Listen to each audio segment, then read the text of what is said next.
You're watching The Experience, Comic Culture and Sales, streaming live daily to Facebook, YouTube, Twitch, and Twitter. Welcome to The Experience with Mog and Mel. You're watching SketchUp on The Experience. Tonight's guest is Charlie Stickney. We'll be talking to him about his successful campaign, White Ash, along with his other books, and a spin-off title that he just recently put out. We'll be right back.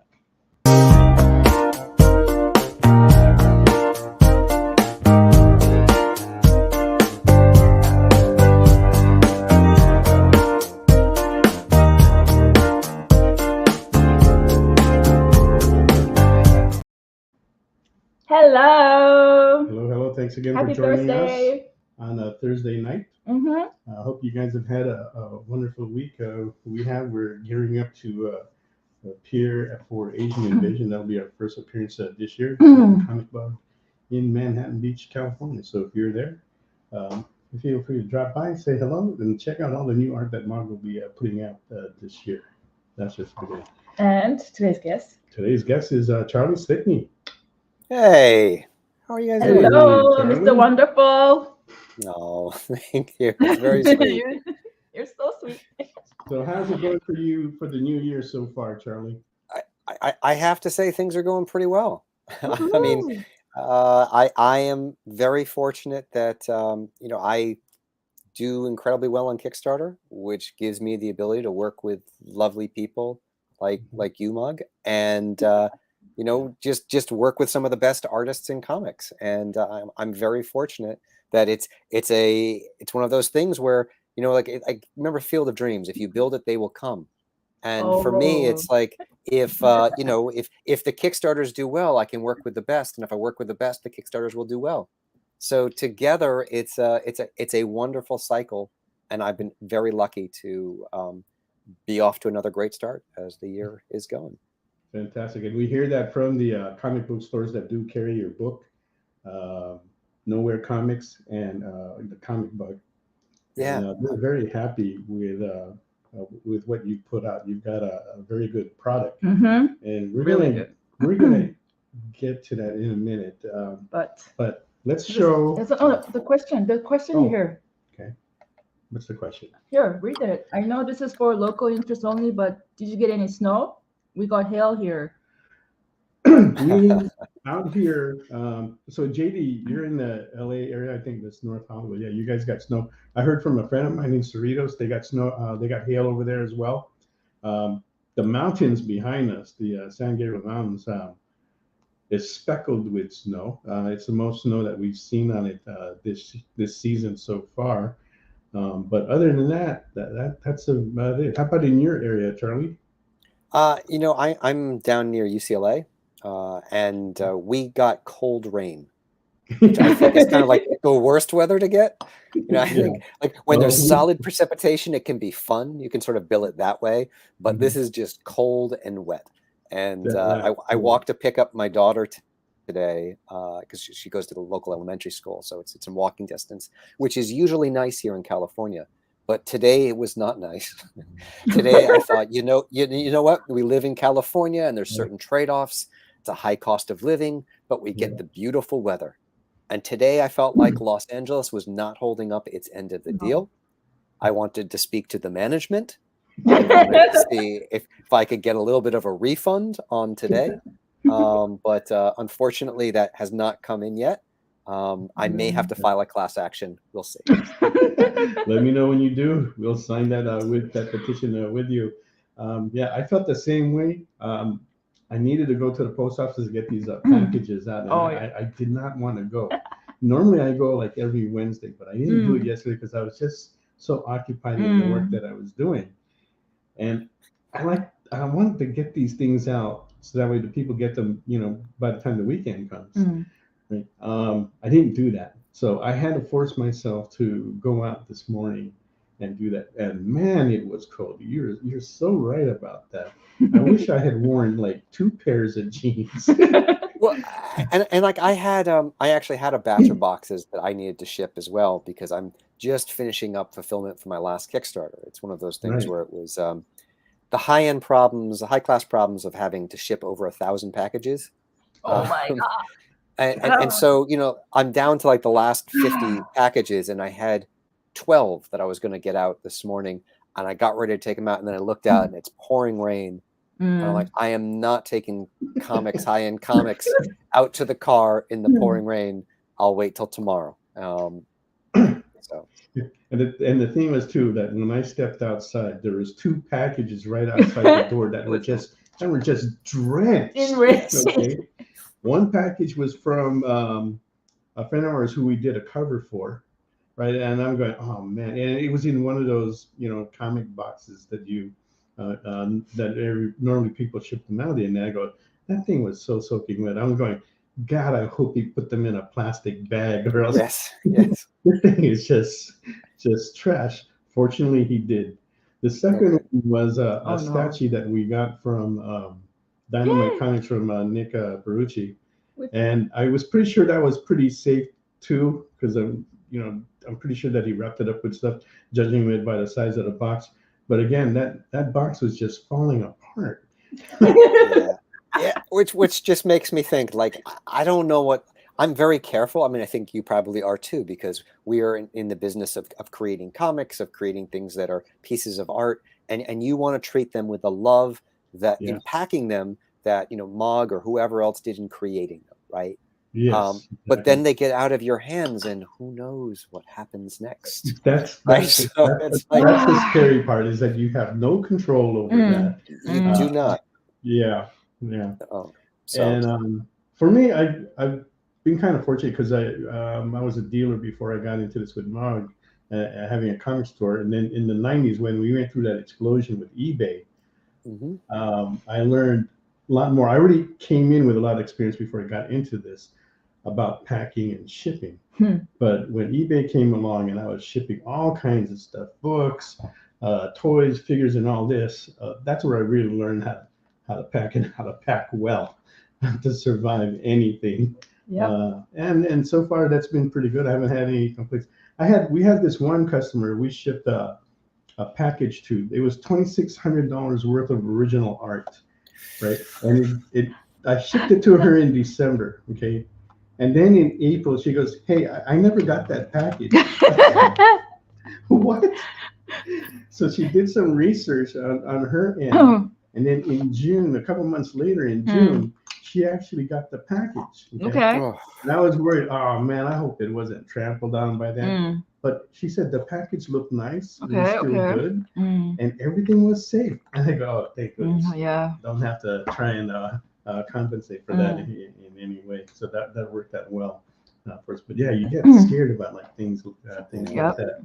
Yep. So you just got in your Galarian issue number 2, I believe. Is that right? Yes. Okay. Yes. And we got lucky that Mog was able to do a cover on there. And beautiful cover. Beautiful cover. Yeah, and you shipped us 2 blank sketch covers, which we're working on right now. So you want to show them? It's absolutely stunning what I'm seeing so far. Yeah. It's okay. Beautiful. Well, this is one of them. Okay, so this is a sequel. Okay, so check this out. Okay, so it's like she has an arrow and she's got a sword, and it's like she's riding on something, right? Now you zoom out. Yeah, and then now this next, like, think about like maybe 30 minutes later, she's on a. That's great. Hummingbird. That is great. Now she's done with the bow. I think all the arrows that gone, and now she's fighting with the sword. That's beautiful. If anybody's interested on bidding on these, bidding on these starts at $150. Okay, they are absolutely beautiful. Whoever this is going to really love them. And we want to say hi to Robin, and Stevie B is in the house as well. Thank you guys for coming on. Okay. Oh my God. Yes. And just to add to the limitedness of, I mean, that's I believe I only printed 50 blanks in terms of sketch covers for that. So so in addition to in addition to getting Mog's beautiful art, it's a very limited print run of blanks. So oh my God. So collectors who are getting that from you, it's important that that they know it's also a very limited print run of sketch covers. There aren't going to be a lot floating around out there. So bid accordingly, knowing that. Wow, it's the pressure now. No, But you know what? Of all the sketch covers, usually it's like a crapshoot whether it's gonna be good or bad. But your quality is really good. I try. I really do. I try to work with the best people I can, but also try to get good quality paper. I want to have a good paper stock. I mean, like you saw the cover that you got too. I mean, with your comps or your cover. I mean, and that's another one. I think the print run was a total of about 150 on your cover. So if you saw those at conventions with remarks, just know that it's a really limited cover, and that it's going to be hard for people to pick up copies of that anywhere. And it's like 110 pound on a soft touch cover for those. Wow. Fantastic. Okay, 2 sketch covers, yeah. So wow. Yeah. Wow. And, just because I want the people I work with to be able to make money on their things. So I just so you know that those are in addition to being a beautiful cover, it's also a collectible. So the experience, I think JD said, I love that Scout comics cover. It's like butter. It really is shitty. And you're going to be at WonderCon this year in the later part of March, right? Yes. Is that correct? Yes. Okay. And we'll be there too. So if anybody's attending, you can walk over to Charlie's table, grab a blank sketch, and then come over to Mog and have her work on it. Okay. So you get a double whammy over there. Yeah. And if Mog doesn't have any of her comps left, you can come get one from me and maybe bring it also over to Mog, get it signed, get a remark on it. I'm sure she'd be happy to figure out a deal for you on that. Yeah. So. I don't think we'll have any comps left, so just go straight over to Charlie's table and get it. So let's talk a little bit about the comics that you put out there. Let's start off with how you got into Scout. So for me, I came up through Kickstarter. Before that, I was working in film, animation, television for a long time, and but before that, I was planning to be a comic book writer. I interned at Marvel way back in the day. Just say it was way back in the day. But then I got a job offer out in Los Angeles in the film and television industry, so I ended up shifting out here, and at some point, I realized that the stories that I wanted to tell, it was becoming increasingly hard to kind of do that in TV, because the cost to produce some of the shows that I was writing, it was just becoming exorbitant, and it just gets harder to get anything made. And I was tired of writing scripts that were only read by 15, 20 people. Maybe they would get optioned, maybe they would get bought, but nothing happened with them. And I said, I wanted to start telling stories again that people were reading. And so that's what brought me back to comics and to Kickstarter. And I brought White Ash there first. And that's where Galarian comes from. She comes from the White Ash universe. And the quick pitch on that series for anyone who's watching this who doesn't know, it's grounded fantasy. I like to say it's Romeo and Juliet meets Lord of the Rings in rural Pennsylvania. So, think elves and dwarves and coal mining country. Or imagine the guys from Supernatural got stuck in Riverdale, but rather than battling demons from hell, they had to deal with the worst immortal. And so I created that series early 2017 and started. I think I had done 4 or 5 issues, and then someone from Scout saw me, and they picked up. They said, "We'd love to put your book out," and which was great. And so they picked up White Ash. They started putting the book out, which led to some conversations about, how are you going to market this? How are you going to do this? And at some point, those conversations went from me suggesting things to them asking me if I wanted to have a more formal arrangement to help give them some input, which then led me to, taking over as co-publisher. And so I served as co-publisher at Scout for about 2.5 years. Okay. And then, and I think I last saw you in August. Was it August at Long Beach? Yeah, Yes. that's at Long Beach. Yes. Okay. So shortly after that, I actually stepped down from Scout because especially with where the market is right now, I thought that it was becoming harder and harder for me as a publisher to both be a creator, where I felt like I was maybe shortchanging some of the other creators I would work with, where I couldn't sort of balance those two hats anymore. And I just saw Steve's comment. Yeah, Which, since you did, he's not part of this. Yeah. Well, maybe. I mean, like, I'm sorry. When you think about some of the Amish, I mean, they do keep to themselves. Maybe there's a reason for that. But so it's like so I stepped back from Scout just to focus on my own work, and also because I felt I have such a large audience in crowdfunding. I knew that going back there and reinvesting a little bit would also help me have a pulpit where I could help other creators actually a little bit better than I could at Scout. And so that's been really great. And so I've been mostly doing things on my own for the last little bit. And I always look at all of this is an ecosystem, right? And it's important that you have a sustainable ecosystem. And that means there's lots of different parts at play. And I think for me, Kickstarter is a way that creators can afford to make their books. That way, then they can be put out through publishers afterwards. And the revenue that comes back to the creator is not, there's not the same pressure on it. It's hopefully augmenting what you've already made on Kickstarter. It becomes a different printing.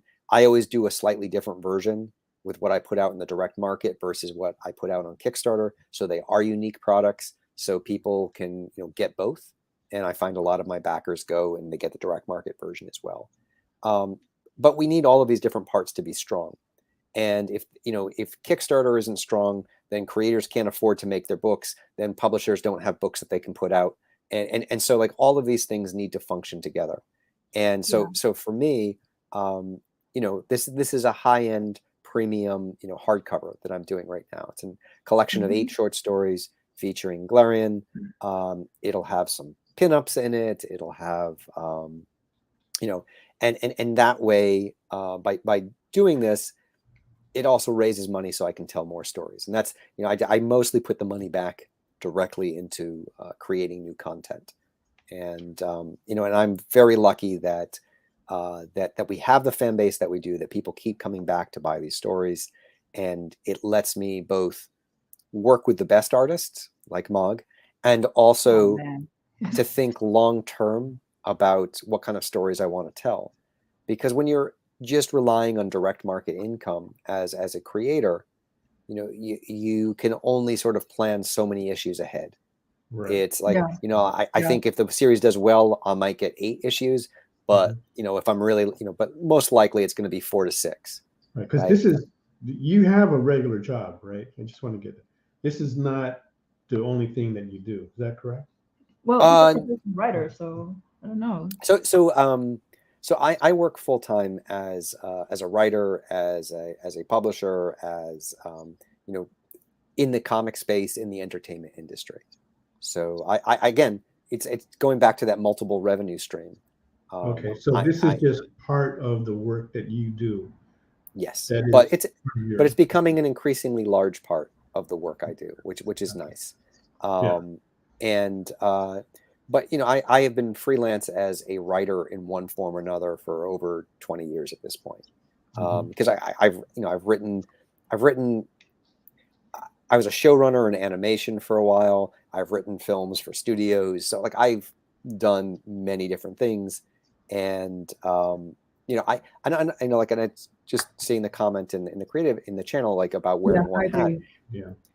It's true, but I also personally enjoy wearing lots of different hats because I like doing different things. I'm not one of those people who just wants to be a writer sitting on the keyboard telling the story.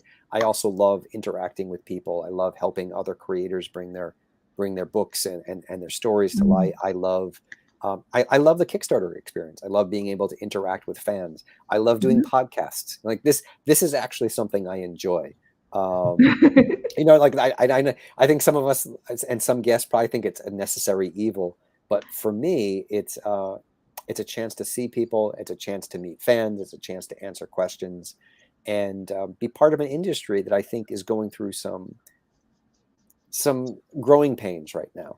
Yes, I think, Yeah. we've got Comics Pro happening in Pittsburgh, and I hope the publishers and the stores that are there can figure out some better things forward. But I love Jen King, who did start the experience, and I actually saw her at San Diego, and I really want the industry to be stronger than it is at the moment, and I think there was just too much expansion during the pandemic based on the booming sales and things where people weren't taking into account that this might not be something that would continue forever. And so right now what we're feeling is publishers who've overextended, shops who've overextended as the market corrects itself. And so these are going to be some bumpy times. And so what I like to say to people is, if you have a creator you love, make sure you're supporting them. If you have a store that you love, make sure that you're picking up your pull lists. Make sure that you are, creating a pull list, that you're supporting that shop the best that you can. If you have a publisher that you love, make sure you're supporting that publisher, because I think in the next 6 to 8 months, there's going to be a little contraction. And I think, to be honest, I think the industry needs a little bit, hopefully it won't be an extensive contraction, but there was a little bit too much product that was out there. People were spending a little bit too much money in terms of expanding their infrastructures and whatnot. And so now the industry is just going to reset itself a little bit.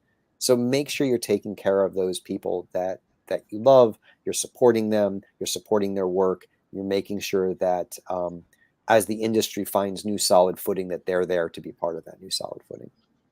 Yeah, I totally agree with you on that, about where this economy is and where our industry is at. That's one of the reasons why we've decided, like this year, that I'm going to back off. We're going to back off from doing as much shows as we did, and focus a little more on doing more of the projects that we have in mind, invest in ourselves, and with some of the other publishers that we've been working with. And we're trying to develop those relationships so that way we have more of a solid footing in the industry. So, and that's why we also like working with you, because we see that you have that. You've got a good head on your shoulders, making the right decisions. Was White Ash your very first comic book that you put out? So, yes. I mean, like the short answer is yes. Okay. It's that's not amazing. You put out that very first one on Kickstarter, and it pretty much just took off. Yeah. Whereas a lot of other people, their first Kickstarter is not going to be as successful, and if it is, not in that way. And so, look, I think it's not completely fair to say it's my first, because I think when a lot of people come to their first comic, it's really the first professional writing they've been doing, right?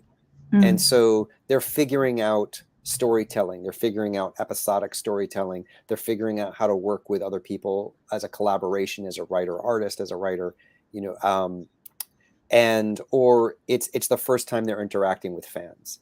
So while it's the first comic series that I've done, I helped, I developed this animated series called Horrible Histories many years ago that we did 26 half hours of, where I was the line producer, I was the showrunner on that, I was the voice director working with actors, I worked with, so like I have an extensive background working in serialized storytelling. It's something I've been doing for a long time. So, and as a writer, I've worked in like I said, I worked in animation, I've worked in feature film. I had a job once where I was adapting a Bollywood production into an American mainstream romantic comedy, because I used to write romantic comedies. And the thing that I think is really important is that as a writer, you have to understand the medium you're working in. And film has a different cadence and a different rhythm than television does, and animation, and all of these things have different specific requirements. And some writers are really great at writing film, but they can't write TV, and vice versa. I've been fortunate that I'm actually pretty good at doing lots of different genres, and I understand the format, and I adapt that pretty well. And working in comics is something that I had planned to do since the beginning. And when I was in college, I did my own, comic strip for the newspaper. When, I did a little bit of my own webtoon from a long time. So I understand, and I had been a student of the art for a long time. And so for me, even though it was the first comic I had done, I had been working as a professional writer. And specifically for Kickstarter is not just about the writing if your book is going to do well. It's like I was talking about this because I do a lot of coaching of people for Kickstarter just on Twitter, because I like to help people. I want to make that community stronger too, because the stronger the communities are, the more it helps everyone. Right. But there's different pillars on Kickstarter that do well, and there's sexy covers. Sex appeal is important in every part of the entertainment industry. Doesn't matter what you're doing. Sex appeal is always there. So there's different degrees of sexy covers, whether it's the full nude or it's just sexy or it's just a beautiful cover. Every color, covers that have sex appeal do well. There are books that are based on established IP. Like The Expanse is going to make, over $1 million, that comic book they have on Kickstarter right now. Oh yeah. But comic books like mine that also have a brand on Kickstarter do well, because you've been around long enough. People know White Ash, they know Glarian in that space. And so while we put it out on, we put it out in the direct market and it's done decently, it's harder to make inroads there with retailers. And this is completely fair with retailers, because I know retailers have to buy things they can sell, and they buy quantities that they know. They buy IPs that they know, they buy creators they know. And so while we did okay in the direct market, on Kickstarter, my universe is a top 10 comic brand. And so that's a wonderful place to be as a creator, just knowing that people know you in the space. And so that's been very fortunate for me. But what I was getting to was it's also about making your Kickstarter feel like an event, where it's not just a pre-sales window. There's content there. There's something exciting that you want to tune into. Look what you're doing here tonight. It's the same kind of concept, right? You're making beautiful art, but there's also content for people tuning in. So there's multiple reasons for people to want to watch your stream, and they're all great. And everyone should be subscribed to the experience and make sure they're tuning in every Thursday for Mog's show. So I just wanted to get that out there while we're talking. Wow. Make sure to hit that thumbs up, people. Let's get that number up there. Once we hit 1,500, we'll be giving out various CGC products throughout that week when they get that. And on that note, we're going to take a break at this time, and we'll be right back with Charlie Stickney. Did you know that every experience show, including some exclusive content, streams on Twitch? Check it out, twitch.tv/the_EXP. Or just scan that QR code. Did you know that across America there are over 2, maybe even 3 live stream producers who can't even afford Mountain Dew? Take Brian here. Brian has gone 2 weeks without a sip of Red Bull. If it goes on much longer, he may take a shower and get a real job. Situations like this are as tragic as they are preventable. Join the experience on YouTube and gain access to special emojis and members-only streams. For less than a cup of coffee, you can keep socially awkward hermit people working from their parents' basements where they belong. Scan the QR code on the screen to join. You'll be glad you did.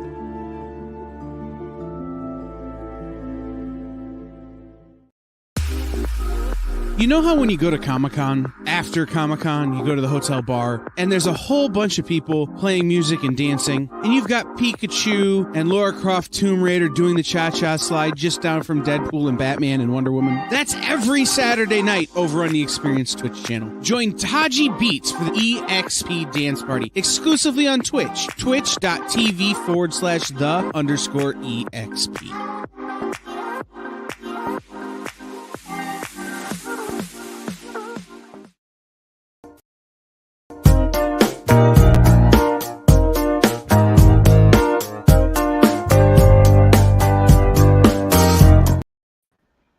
Hello, we're back. Thank you for coming back. Anyway, Charlie, I have a question to what you said a little bit before. You said like when it comes to marketing, sex appeal always works. And I just want to make sure, is it usually women's sex appeal or men and women? Like what? Well, so like I'm throwing that as a general concept. And I think you see this in all media. For instance, if you used to watch, like for me, when you talk about something like comedy, right? Back in the day when you saw sitcoms, like when you watched Taxi or you watched Cheers, there'd be one beautiful person, right? Yeah. And then everyone else was character actor. Then Friends hit. And they're like, you know what? We can try to do a sitcom with everyone being beautiful. And then going forward from that, almost every single person in a comedy is pretty good looking. Even like the ugly best friend is still really attractive, right? So I mean, like that's like Hollywood pretty is a different thing. And so when I'm talking about like sex appeal, I'm saying putting pretty people in your books and that people want to look at. That's not to say, like, and I think Connor, who draws White Ash, who's my co-creator on that, he does a really great job of making a variety of characters, of body shapes, of body types, of races and ethnicities, of sexual, everything, just under the sun in the book. But most of the people are still pretty attractive. Like we have the beefcake and the cheesecake that's there to serve the story. Because like for me, going back to Kickstarter, I think, there are books that make more money than mine do that lean into the naked covers. Like I don't do that. And I'm fine if people want to do that. That's just not my thing. Because I want people buying the books for what's on the inside. And the stories, and that's what they come back for. So I'm always looking to build an audience. And my books are really well backed. So I think like when you look at like the last Galarian 2, the one that you did the cover for, was one of the 2 or 3 most backed single issue books ever on Kickstarter. Wow. It was nearly 1,800 copies of that went out through Kickstarter. And so like, so for me, when I look at that and like that's a success for me. It's a much bigger success. I mean, sure, like I would have loved to have had that do $150,000, $200,000 because there are plenty of other books that have that many backers do that much money. But I don't want to turn off my readers by trying to like sensationalize the sex appeal. It's for me, it's part of the storytelling. It's part of the characters. But I was using that kind of that glossy term of sex appeal to you want to draw characters that people like to look at. And I think that you do that incredibly well. You have a very unique style, but you also draw characters that people like to look at. That's what I learned too. It's I'm sorry. Go ahead. Oh no, I totally agree with you on that. We could be drawing. I could be drawing monsters and grunty men and all of that. But no matter what, I think people just in general, I don't know if it's genetically coded in us. When we see beauty, it's very pleasing to us. Like proportionally all just well done. And whenever I draw anything captivating, usually it equates to beauty because I don't know why, we just are attracted to that. So so we got a question from An. Thank you, An, for coming on here. she asks is, how do you promote more of a readership? How do you get new readers to be more invested in the story and not just collecting the perks or just for the art, right? And that's like one of the things that, as a publisher like yourself, that you have to try and balance out.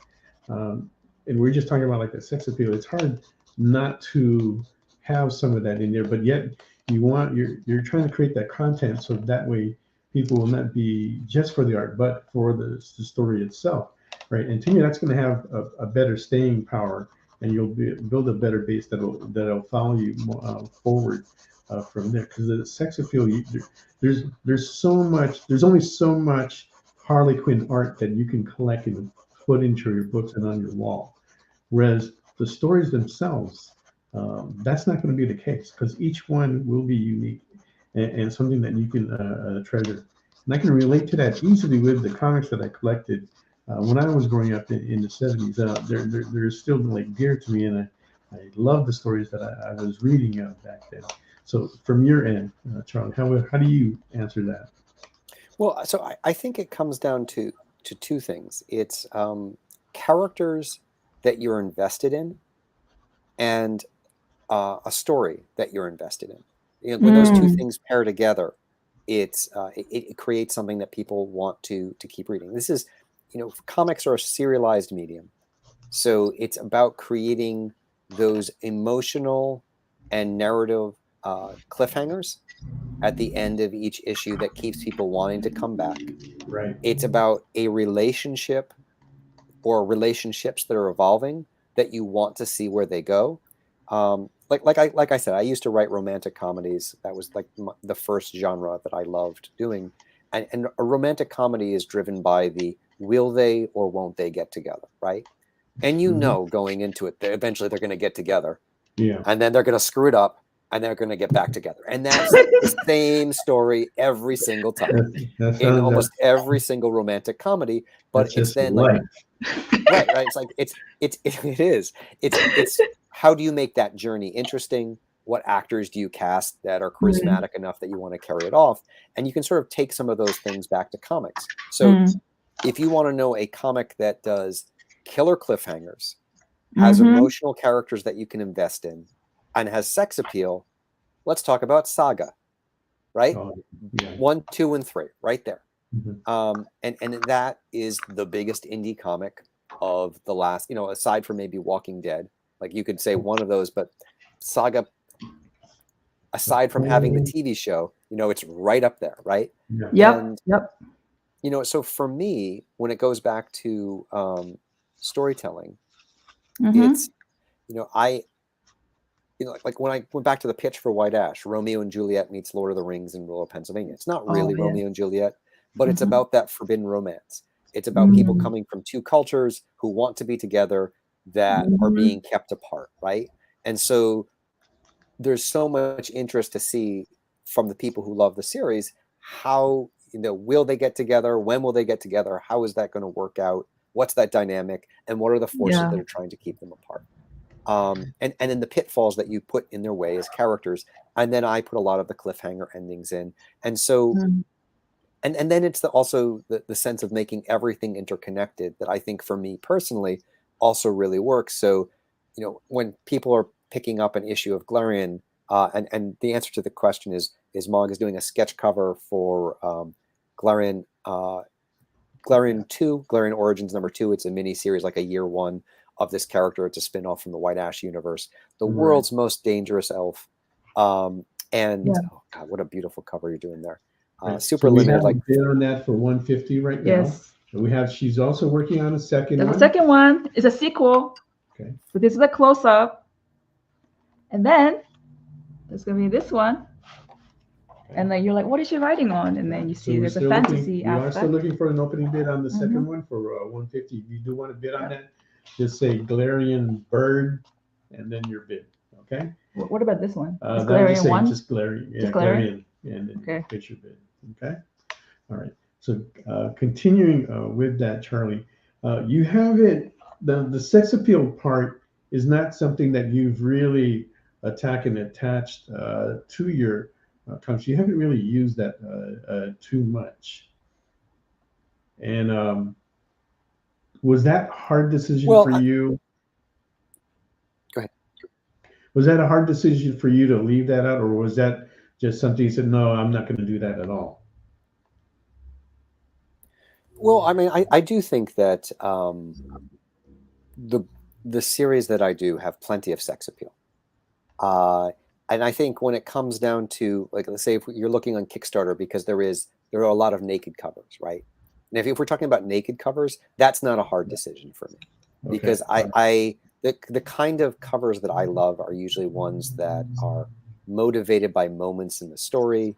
That said, I have plenty of very sensual covers. I think the one that Mog did is great. The one she's doing, yeah. I mean, there we go. I mean, like, it's sort of the Rogue in the Savage Land kind of tribute kind of thing. Yeah, rather than sex appeal, but would I consider it as appealing or eye-catching art? Sure, but I think there's also some sex appeal that's eye-catching. I guess where I'm drawing the line, like the way I like to describe them is on Kickstarter in particular, are the show me your bits covers. You know, where the cover is just there to show off the body parts. Yeah. And like it doesn't appeal to me. Like I'm a little bit more of a traditionalist. I even like the covers sometimes. Like sometimes we'll have word balloons on my covers. You know, going back to the old school kind of vibes. Yeah. You know, where there's a story happening. So like that's something I don't mind. I like that versus the modern movement to which is like just the fully painted covers that sometimes they're just too shiny. Yeah. I agree with you on that. Yeah. Because I'm an old fan of the covers that they did in like in the 70s and early 80s, especially the 70s. I really like that format, even though it didn't really show as much as what they're doing now. But those covers were just more eye-catching, more appealing to me. So An has another question here. Rather than sex appeal, would you consider it more as appealing or eye-catching art? So I would say, to answer that as like maybe yes, and it's also sexy. Right? But it's not crossing that border where you're going to nudity and that's all you're trying to do. Right. To catch that eye with the sex appeal. For me, the point of the cover is not to show off someone's body. Yeah. Like it's to showcase a moment from the story or the character or the artist.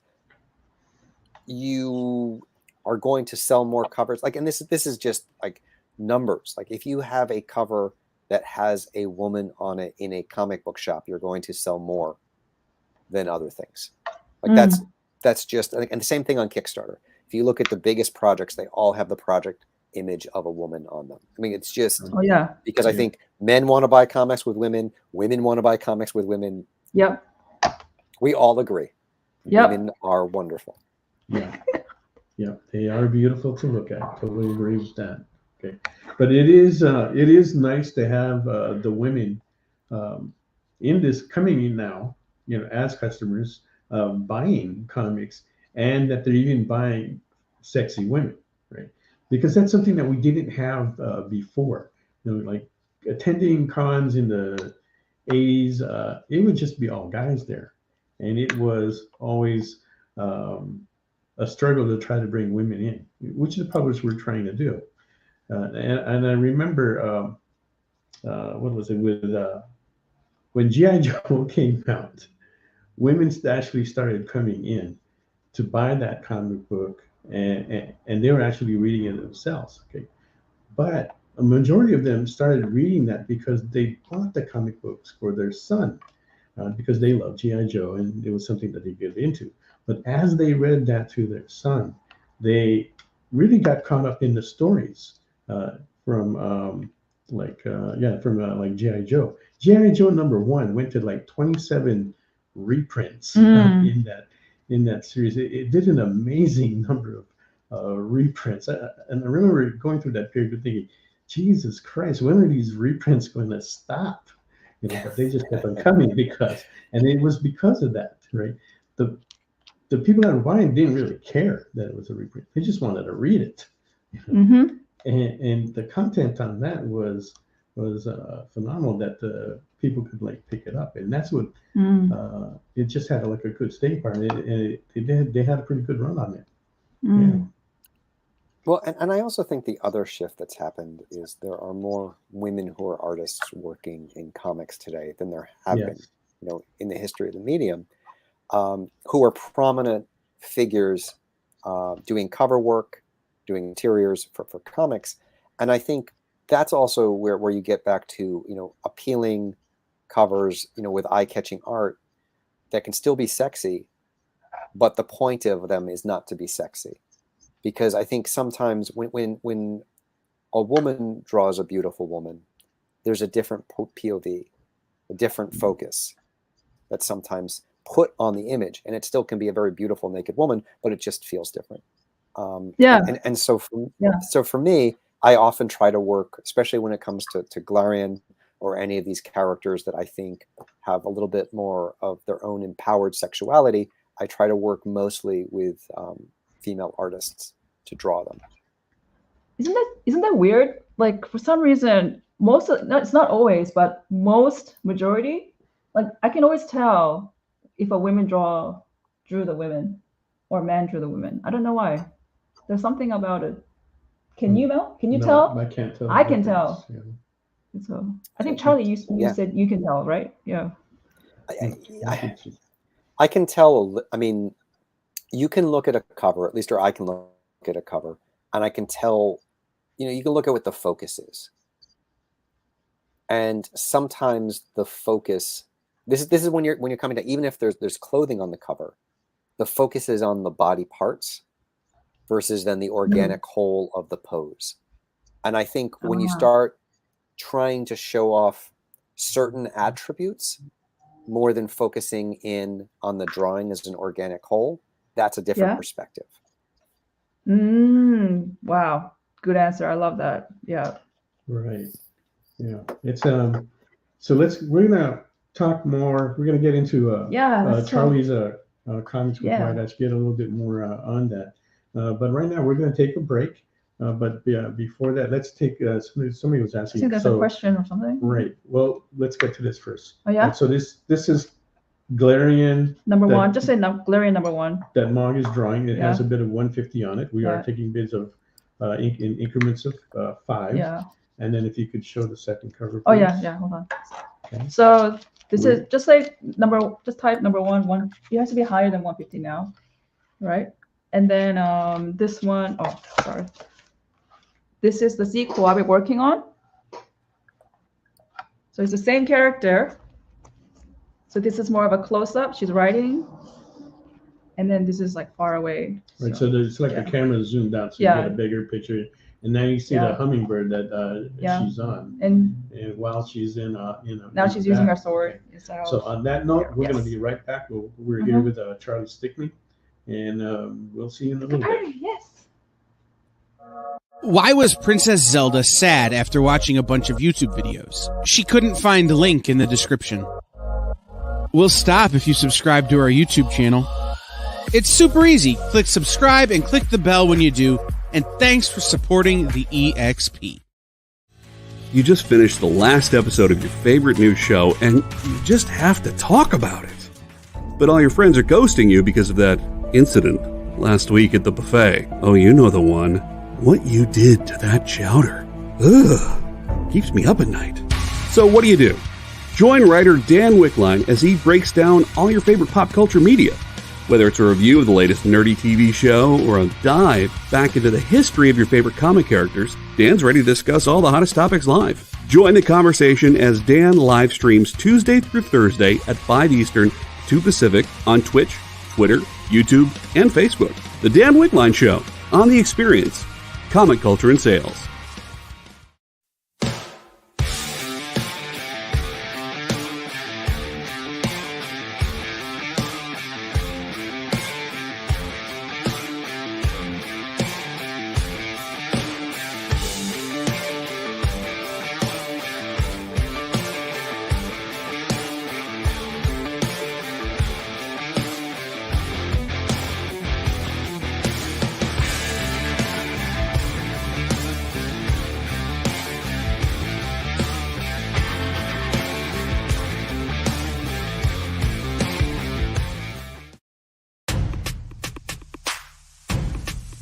go follow the experience on TikTok at @the_EXP1 or scan the QR code on the screen. Our TikTok is like everywhere else we are, except you only have to deal with us for a minute. Seems like a win-win to me.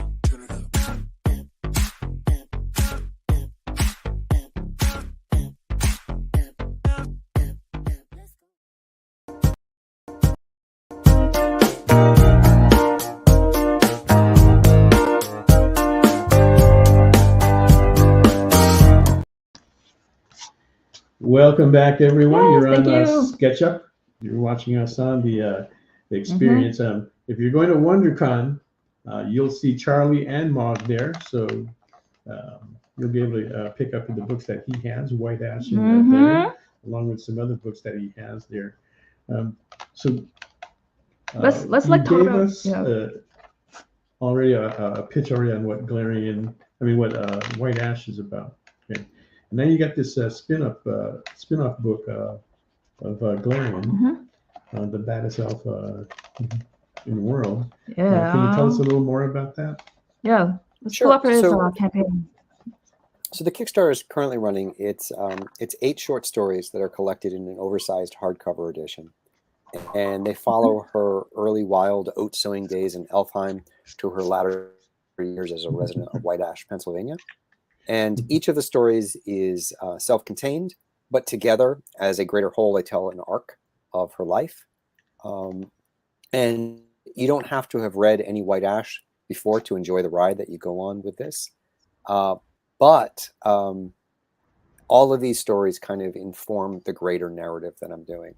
The way I like to describe it a little bit is if you ever watched Lost, one of the great tropes that they did with Lost was you had the narrative that was taking place on the island. But then every episode they would use these flashbacks to go back to the time before they got to the island.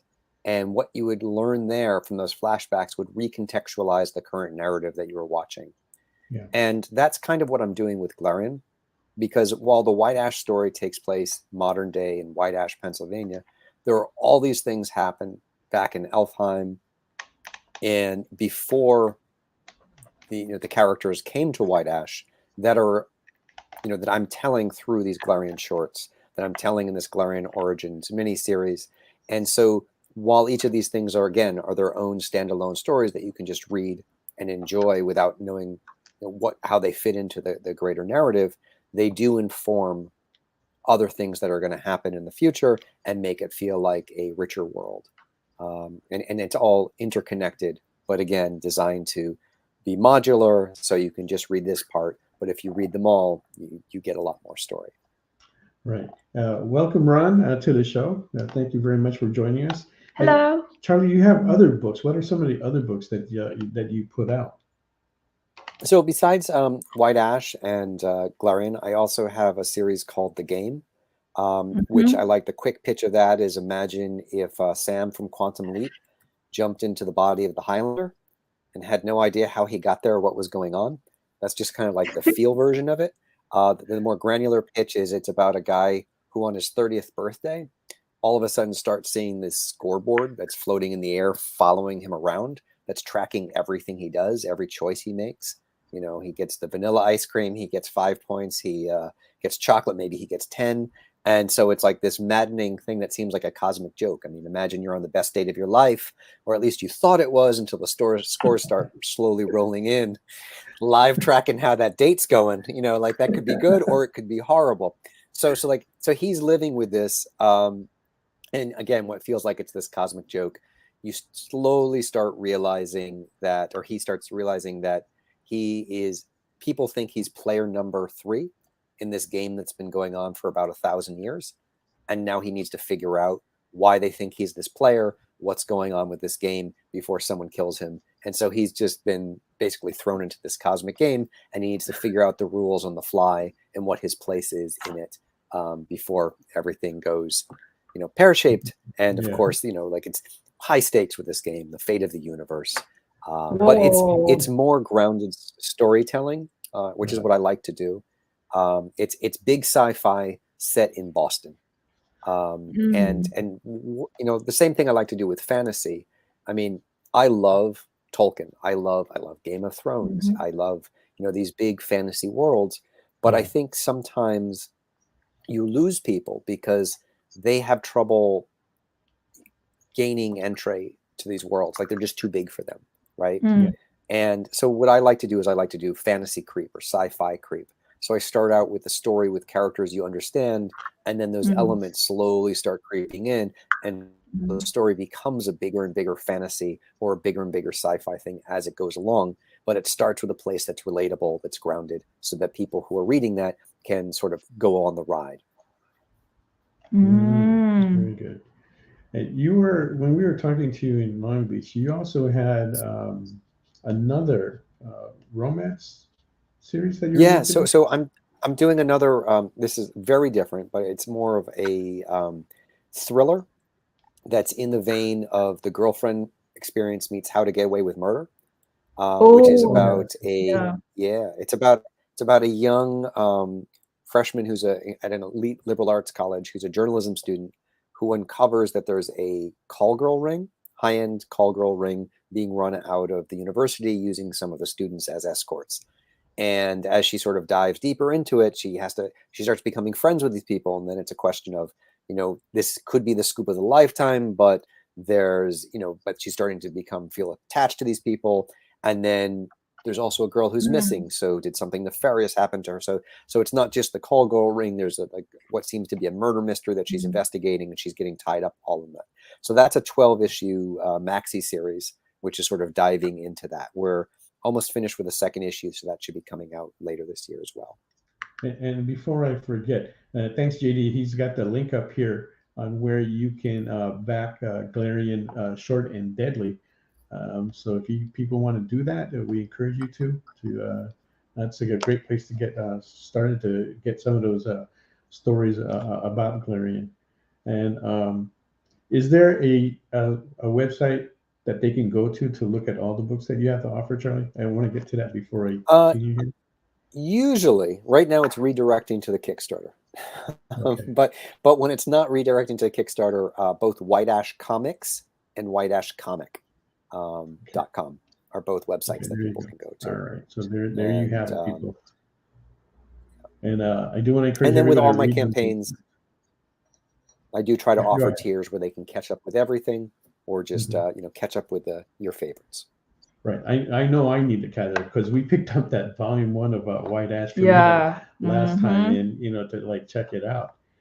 And I gotta tell you, when I started reading it, I think in the very first few pages, I was already asking a lot of questions in my head, exactly what is going on here. Yep. And as you peel the onion layers back, more information gets revealed, and the story starts to escalate. And then the fantasy part kind of kicks in, and it kind of grabs you. And you already can tell that it is the Romeo and Juliet type of story, which a lot of people have used. Right, but in this story, it has a much different feel to it, and it's very interesting how that was taken care of. I don't want to say too much to ruin the story, but definitely you guys should definitely go check that out. When I see Charlie at WonderCon, I know I'll be picking up the rest of the issues there to get caught up on. Yeah, we'll hook you up. I think, but that goes back to what we were talking about earlier about ways of hooking readers, right? Is that I think if you have a narrative that you're trying to, a world that you're trying to hook people onto, it comes back to those characters. And going to romantic comedies, it's always what obstacles can you put in their way so they don't get together. And so Romeo and Juliet is kind of the oldest trope, and in some ways it's the most relatable trope. I mean, Romeo and Juliet, it's also meet the parents. It's the same thing, right? Yeah. It's the parents interfering in the relationship, and for whatever reason, and it's the hoops that we as the kids have to jump through to win the approval of the parents to be able to overcome that obstacle. And so I try to play with both. It's a question of race, it's a question of class. And all of these things are things that I think are relatable modern day problems that people are trying to overcome with their relationships, right? And so I saw it was Robin was saying in the chat. Yeah, it's like I don't, I love Tolkien. I don't want to try to be Tolkien because that's hard to do. And Yes. not that I'm shying away from a challenge, but there's only so many people who can be Tolkien. And to try to compete in that space where you're building these gigantic universes, and you on page 2 you've already introduced like 10 villages, and like that's not what I do, right? And like I want you to get to know these characters, and yeah, those 10 villages are out there. There's the 15 kingdoms, there's the 9 realms, there's all that stuff. We'll get to it, but right now I want you to meet Alec and Lillian. And even when I was doing this this Galarian Origins series, at one point I thought, I'm just going to make this the big high fantasy story of Galarian, and I said, that's not what I want to do, which is why I kind of recontextualized it and said, we're going to do this as told through the eyes of this young woman in 1970s New York who's seeing a psychiatrist because she can't stop having these visions where she's not sure if she's dreaming or she's awake of Galarian's story. Right. And so then there's like this mystery set in the 1970s as to why this woman is having these visions, and these visions tell their own story. Like they're telling, starting with Galarian's earliest days and going, through this arc of setting up like her formative years. But for me, that's just what I like to read. And I'm just trying to put an interesting spin, which has the kind of stories that I like to tell on it, but in the fantasy setting. So it's hopefully the best of both worlds. Yeah. Stephen B writes, Call Girl Rain intrigue sounds promising, but why hasn't anyone explored the world of Fred Garvin? Fred Garvin? Male prostitute. Male prostitute. Wow. I'm showing my accidentally. I'll pretend that that I don't know who that is, so I can see. I don't know who that is. Fred Garvin, male prostitute. Yes. Oh, okay. That is that's one part that hardly anybody touches on, and it just kind of shows you maybe in that industry we're a little bit sexist on that part, that we only apply it to women and not so much to the male side. Okay. Yeah, but there was a song that popped into my head now that I've read that, and it was about, it's kind of American something, I believe. That's from the American Pie? No, it's from the 70s and the American 80s. Gigolo. There you go, American Gigolo. Yeah, that was it. If anybody remembers that thing, that's going to be giving off my age. Yeah. Okay. So, is there any other new projects that you're going to be putting out this year? Well, it still remains to be seen. I mean, like it's a lot of books that I'm doing right now because I've got the game. The game is ongoing. Like that's a series that's ongoing. We're in the middle of production of issues 2 and 3 right now. So we'll be back with issues 4 and 5 later this year on the game. The Galarian miniseries, we're going to have another Kickstarter probably for issues 3 and 4 of that later this year. There's more White Ash that's going to be coming out this year. There's going to be another issue of How I Slept My Way Through College. They'll be coming out this year.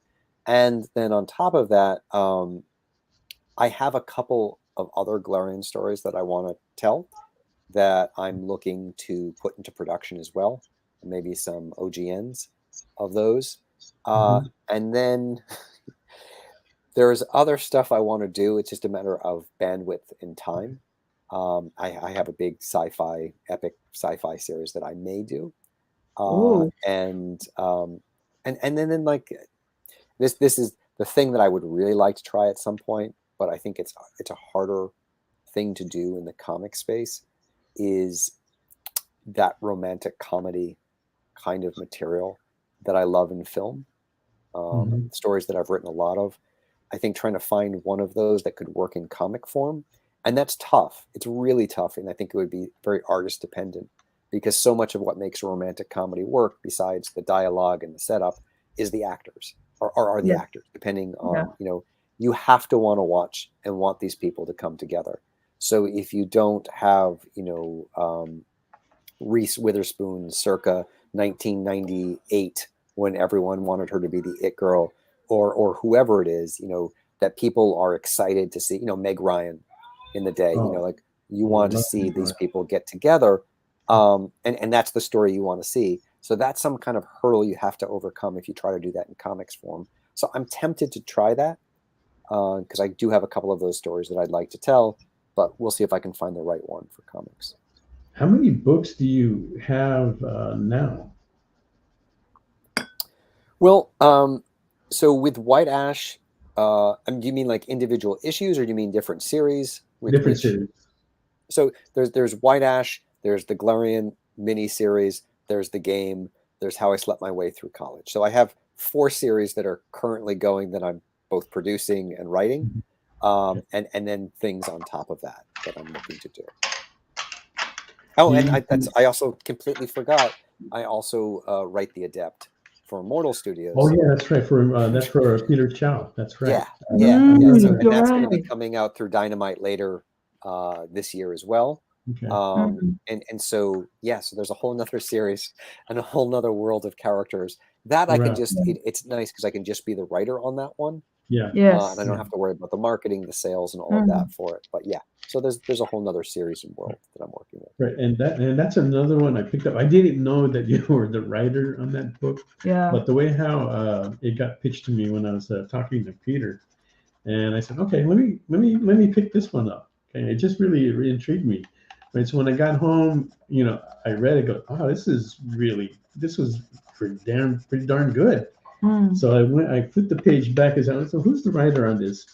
It says Charlie Stickney. he's doing his own books and he's working for Immortal Studios. Like, wow. But the flavor was and to be fair, that one's co-written by Tasha who's also fantastic. Okay. And I for anyone who doesn't know Immortal, and they soon will, because like I said, Immortal's going to start being distributed through Dynamite. And I think both of like for Peter, who runs the company, who owns the company, Asian representation is really important for him. And so this being like the first book that we're putting out, being about a young Asian American woman, I didn't think I was necessarily the person to just write the title. And that was a conversation we had early on. And so we worked together to find the right co-writer to work with me to make sure that book also felt authentic to that representation. And so, it's a really good book. I love working on it, and I built a lot of the world building in that is mine. But making sure it felt authentic to some of those experiences, that's where Tasha shines. And Tasha, her day job is right now she's show running Tomb Raider for Netflix. That's what she does. She also just wrote the Red Sonja movie. So she's this incredible writer that, slums it working with me sometimes. That's been fantastic. And we're going to get Peter on the show as well. We're going to be seeing him I think we're going to be seeing him next weekend at the Comic Club for Asian Invasion. So that's going to be a plug right there. Asian Invasion next week, Saturday, Comic Bug in Manhattan Beach. And we'll be there from 11 to 5 p.m. If anybody wants to drop by, you'll be able to see Immortal Studios there. Mog will be there. Don Ho, who does the Silver Surfer, inks for this, Ron Lim's art on Silver Surfer, he'll be there too, along with Christy Shin, who is the president of, what is it called now? CAPS. Yeah, California Artist Professionals. Right. And that's an interesting group too. That was started by Sergio Aragones and forgot the other guy's name. But we will all be there along with a bunch of other artists. So we will get them there.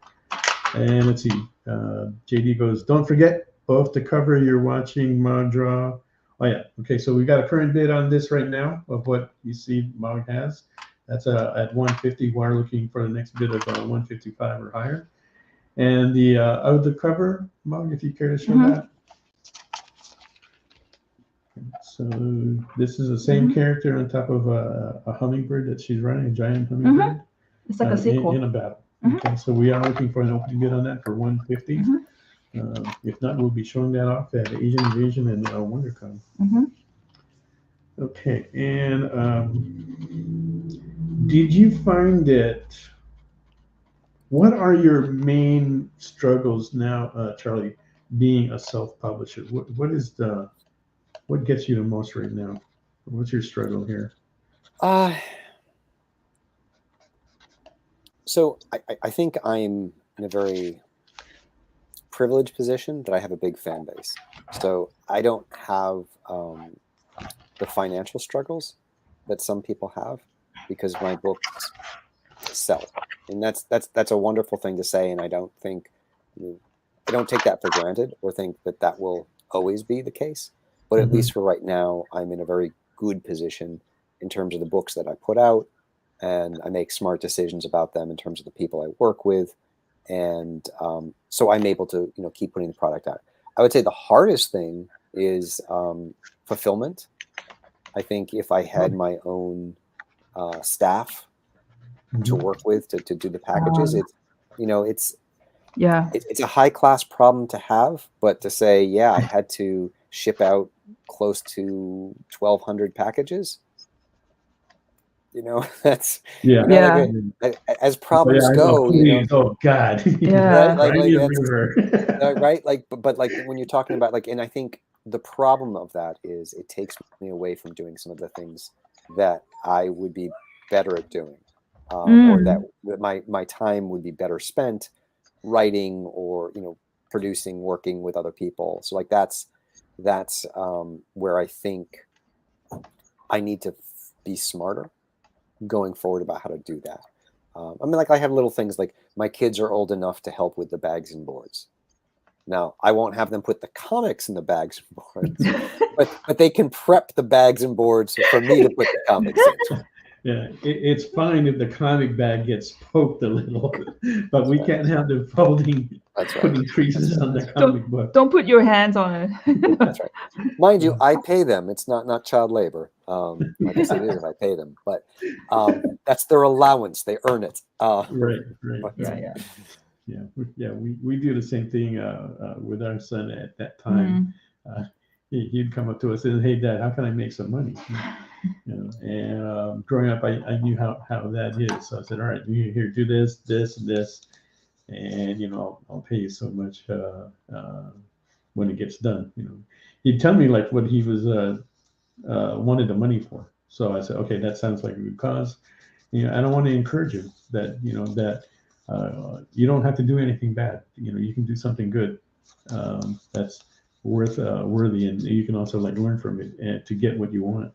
Right, so I think it's a good thing. You instill that in them at an early age. Try. Yeah.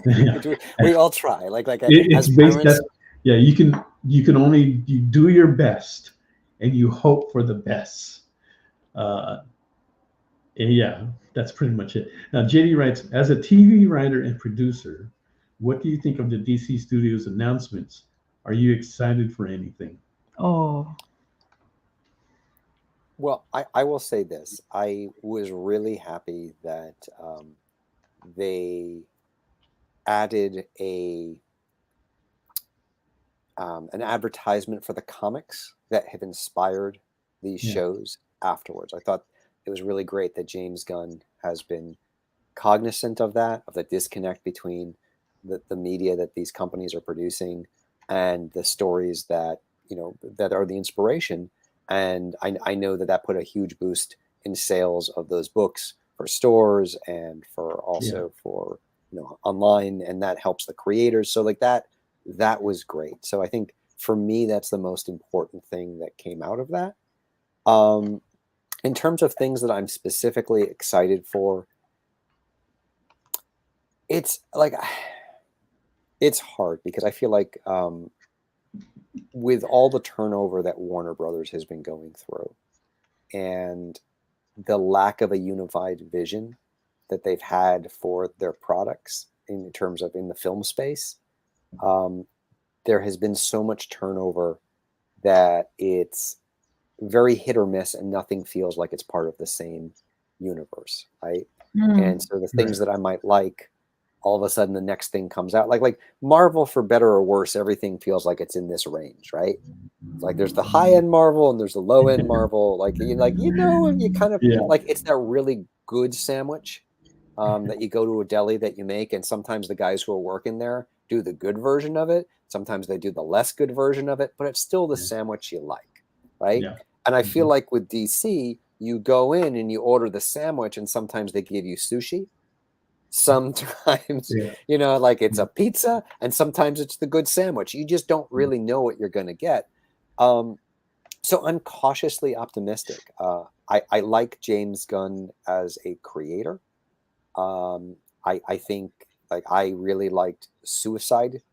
I like his Suicide Club. I really love the Peacemaker. The opening to the Peacemaker, the most recent, like the miniseries they had on HBO, is one of the funniest things I've seen in years. And I just kept watching that on repeat. But like what was even better about that was it again was a series that felt authentic to itself. Didn't feel like it was trying to do too much. It did just what it needed to. And I think one of the things that Marvel's been very good at is not trying to paint too broad of a brush to make every character feel the same.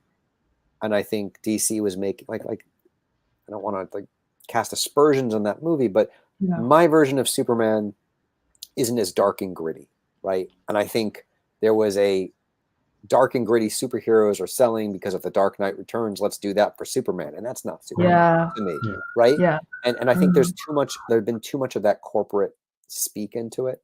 I think I would like to see things with James Gunn feel more organic to what they are.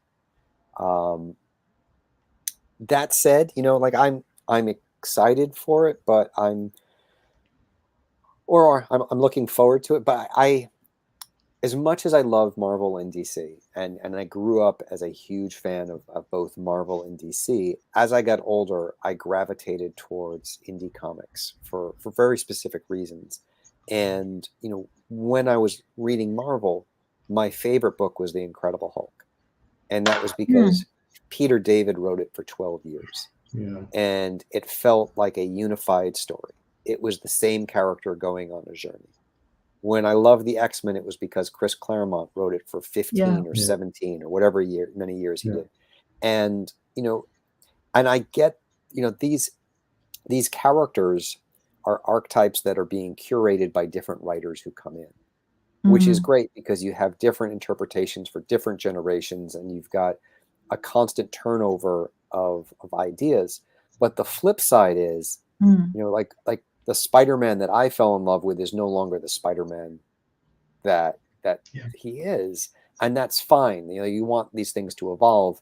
But I think as someone who's a writer who gravitates towards character, you want some kind of, through line that I don't think, big corporate, big 2 IP comics can, just because the nature of what they are, it's just a different thing. Which is why I love something like Saga or Monstrous, like artists, things that are that artist's vision, and that issue 5 will feel like issue 25 because it's the same person, the same unified voice. And so like I've gravitated towards stories like that. I'm curious to see the Something is Killing the Children show on Netflix. I'm thrilled that Umbrella Academy is coming back for one more season. So I think for me, those are the things that I look forward to more. I look forward to them in comic form. I was very sad that that's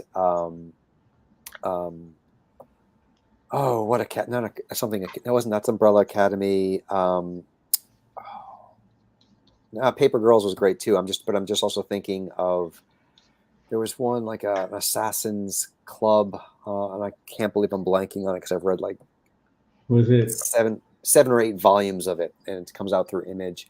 And they did one season on Sci-Fi Network, and it was good, and I really enjoyed that story. And then they killed it after one season, but I had the comics to fall back on. No. Was it based was it a story based in London? I think it was English. No, I can't believe I'm blanking on this. But well, it, yeah, it, I it do was agree with you though, because I did love I love Peter David as a writer. I also do love Chris Claremont, and I haven't been really picking up the mainstream comics, but I did start picking up Extreme X-Men because Chris Claremont is back on there writing the book, right? And everybody agrees that he's like the best X-Men writer, and that's the whole reason why I'm picking it up. And even though the characters feel kind of different, I can still feel Chris's type of characters that he writes in there. So they are more appealing to me because there is that familiarity with them there, even though there are some new ones there. Deadly Class. That's what I was looking for. Deadly Class. Okay. Deadly Class. Which I mean, again, I had not read the comic. I was remiss in that. I watched the first season of the TV show, which I really enjoyed, and I was like, oh, and the comic is great. And so I've just gone through a bunch of those trades. But yeah, like I think going back to the unified voice, it's so important in comics. It's so important in storytelling. Yeah, I mean, like I think I dipped my toes back into the X-Men water for Astonishing X-Men, but I picked those up as trades afterwards because Joss Whedon, who at the time I was a big fan of through Buffy, and I was like wanted to see his take. But that's again, I felt it was going to be different, and I was going there for Joss Whedon's take on the X-Men. Right? I wasn't going back there to see my characters. I was going to see what's he going to do in that playground, which I think is a different experience than if you're looking to see. Like I do feel like there was Stan Lee had a great run with Spider-Man, right? Yeah. Like if you read those 70s Spider-Man books, they're so good, and they hold up, and they still but the parts that hold up about them are Peter and his evolution as a character, his relationships, him dealing with poverty, like all those things that you remember. It's not like what crazy villain he was fighting. It's the narrative of his life that felt consistent. And like there's been things like where now he's I don't know, some run where he ran a Fortune 500 company like that. That's great. Like some writer wants to do that, but the character from that Stan Lee had in the 1970s was never going to run a Fortune 500 company. It just doesn't. It didn't feel like you went from there to there, right? So no. Yeah, and that's what made Spider-Man a great book, because the young readers then could easily relate to it. I know that I could, because I was in high school. I was going to college during that time that I was collecting Spider-Man, so I could relate to that. Right? It was, and you're right. It wasn't that he's finding Green Goblin or whoever, or Kingpin. Right? It was those small things that he would try to do. He's late for his classes. He's missing the deadline on turning in his paper. He's got to take care of Aunt May and make sure that she's okay. And safe. It's those little things of life that gets in the way. And I think that was one of the better selling points of Spider-Man during that time. Stevie B asks, do the artists who work on your Kickstarter projects have to adhere to deadlines, or do you allow them to produce work that they feel is their best, no matter the length of time it takes to create? Well, I would like to say both. Yeah. I think I have deadlines that I would like people to hit. I can't say that the artists I work with always hit the deadlines because life happens because of other things. And I think it's harder to hold someone to a deadline in the current environment, especially if you're working overseas, if there's a language barrier. What I know is I have a really good relationship with the artists I work with. And I feel like that everyone who works on my books cares about the project. They care about what they're drawing. It's not a job for them. I mean, it's a job, but it's also something they enjoy doing. and that they're passionate about. And I feel like that shows up in the pages. So yes, to the second part of your question, if it takes more time to get those results, I'm willing to give them that time, but I would prefer it didn't take them that much time. So I think like that's hard. Like I would definitely like everything that we're creating done a little bit faster, but you know who you work with, and can they give you 1 page a week? Can they give you 2 pages a week? Can they give you 3 pages a week? Yeah. We'll say this, like Connor, who's my partner, who's an incredible artist. He was working a lot faster when we first started working together. And so I was basing things on that page rate. And then he had a child. And then he had a second child, right? And that changes your life. And as a father of 2 myself, it's not like I'm going to be like, hey, hold on now, put them in the other room and I want you to work through the night. It's like, I mean, you have to have compassion for people's families. And until we get to the point, where Connor could make 6 figures a year working on just White Ash, then that's a different conversation, right? I mean, like I do pay people well. I do pay people better than a lot of creators do. And people who work on my books, especially for like the sequential artists, participate in the back end of Kickstarters and things like that. So people can make pretty good money depending on how Kickstarters do and things. But the real thing is, like, I am not a taskmaster when it comes to deadlines. I just wish people would get things done quicker. And hopefully I'll get to the point where there's enough money at stake where I can be a little bit more of a taskmaster, and it makes sense for, some of the people I work with to make it the thing they do 6 to 8 hours a day is to work on these books, because they're making money that they're really happy with, and we're all doing well together. Yeah, that kind of brings me to an interesting story. Like the cover that Mog did for you on Galarian, right? So we had turned it in, and we said, okay, and you had accepted it, right? But we were looking at it, and we just weren't happy with it, right? We met the deadline, and I'm going, man, okay, this didn't come out exactly how I wanted to, but the important thing with me is that meet the deadline. No matter what, meet the deadline. Okay, I do not like missing deadlines at all. Right, so we got it in, look at it, and then we had asked you, okay, hey, I want to try and get this recolored. Is that fine with you? You agreed to it, got it recolored, got it done, and that's how we got the cover how it is now, right? So we went through like 2 iterations of that just so that we could get it to where it is. And sometimes that's what it takes. But we do carry enough, and I think a lot of our artists out there do. Because you want it, the art is an extension of yourself. I mean, the artists feel that, right? So they do want to turn in the best work that they can, or at least close to what they believe is the best work from them, right? And so we were able to have enough time in there to get it recolored, get it redone, and get a better production on it too. And the cover came out actually fantastic.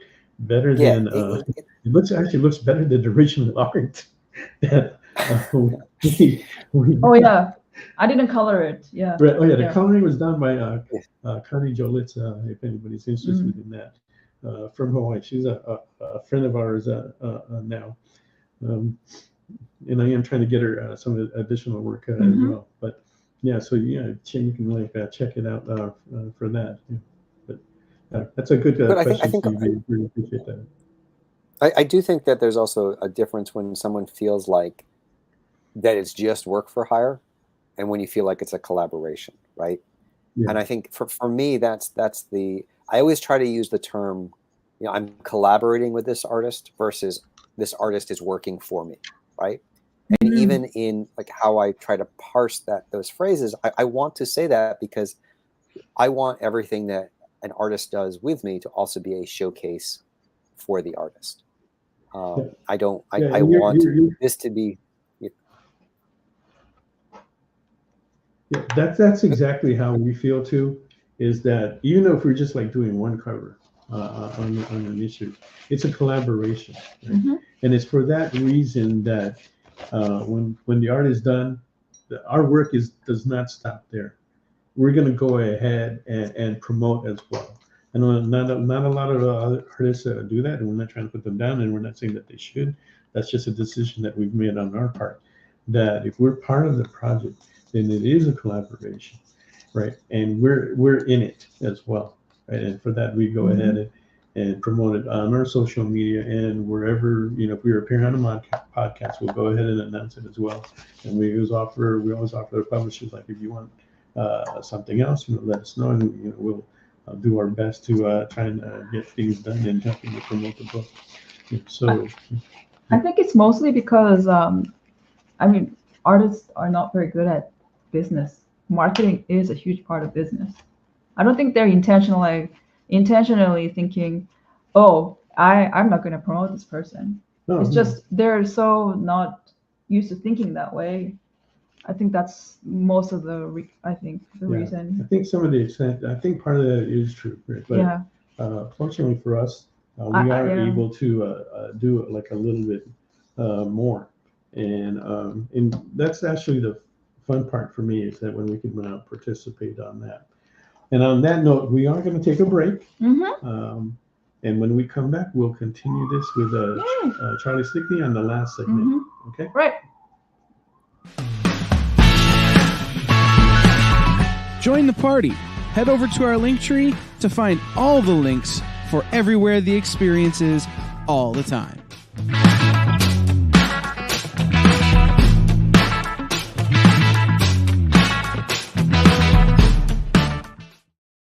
Comic Collectibles is a pretty straightforward show. You got Rex here, he sells the comics, and you got Rockin' Robbie, he knows about the comics. And finally, John, well, no one really knows what John does. I mean, don't get me wrong, he's a great guy, but he just keeps showing up. Come to think of it, I don't even really know how he gets in here. Anyway, awesome comics, rare books, rarer signatures, slabbed books, and amazing cover sketches by Ken Hazer and others. Simple formula, you want the comics, you buy the comics. To sum up, Rex sells the comics, Robbie knows the comics, and John, who might possibly be a ghost. I mean, seriously, has anyone ever seen him show up or leave? Comic Collectibles with Rex and John, Mondays from 6 to 8 Eastern on The Experience. Comic Culture and Sales.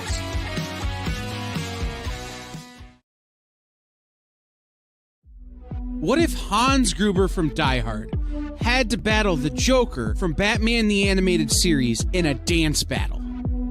Or who would win in a race between Baby from Baby Driver and Snidely Whiplash?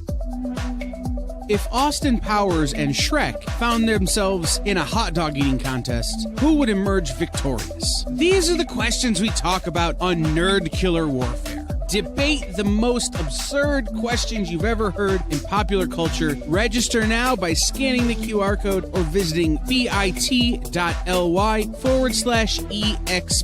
casting.